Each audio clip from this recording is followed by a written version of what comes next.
তো বন্ধুরা, সবাই ভালো থাকতেই হবে, কারণ ভালো না থাকলে তো আর কোনো কিছু হবে না।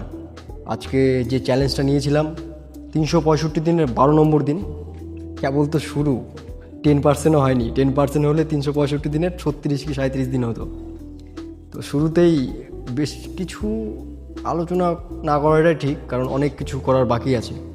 প্রতিদিন আমাদের দিনের যে দৈনন্দিন জীবনের রুটিন হয়, রুটিনটা আমাদের সঠিকভাবে পালন করা উচিত। যেমন গোটা দিন কাজকর্ম করার পরে সন্ধ্যের মধ্যে মধ্যে বা সন্ধ্যের আগে আগে খাওয়া দাওয়া কমপ্লিট করে নিয়ে ঘুমানোর কমপক্ষে 3 থেকে 4 ঘন্টা আগে খাওয়া দাওয়া কমপ্লিট করতে হবে। তারপরে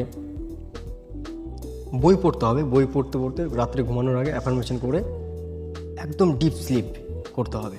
তারপরে ঘুম থেকে উঠে অ্যাফার্মেশন করে বই পড়ে গরম জল বা যার যার নিউট্রিশন সাপ্লিমেন্ট আছে ওগুলো খেয়ে নিয়ে মেডিটেশন, ব্যায়াম, এক্সারসাইজ করে নিয়ে তারপরে দিনের কাজটা শুরু করা উচিত। এইভাবেই আমরা প্রতিদিন চেষ্টা করছি পালন করার।